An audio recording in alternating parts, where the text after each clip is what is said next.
Elikkä tänään Villen kokkikoulussa on vuorossa karppaajien suursuosikki, piirtelö. Piirtelöhän toki olennaisena osana kuuluu, että laitetaan hieman nestettä, ja kun maitoa ei voida käyttää, kun siinä on niitä niin pahoja karppaajille olevia hiilihydraatteja.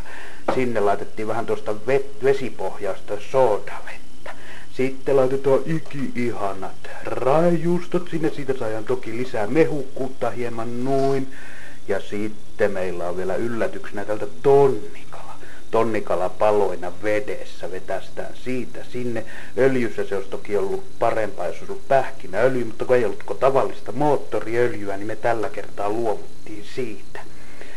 Sitten laitetaan siihen sheikkerin vaan kansi päälle ja muutamat hyvät vedot siinä. Se alkaa vähän kuohumaan, kun me käytettiin siinä soodaa, mutta korkki ei ollut niin tiukalla, että siitä olisi meille nyt mitään haittaa. Noin. Sitten tänään ei käytetä siivillä osaa, koska mehän haluamme pitää ne kaikki tonnikalan hyvät maut siellä mukana. Noin kaadetaan se lasiin. Noin, siellä voi olla vähän glöntsiä. Vielä kipastaan tuonne shakerin pikkusen tuosta noin vissyä, että saadaan ne loputkin herkut sieltä mukaan. Noin. Sitten pidennetään vaan siitä sillä soodavedellä, että ihan oman maun mukaan laitetaan, että kuinka paljon sitä haluaa nestettä siihen mukaan ottaa.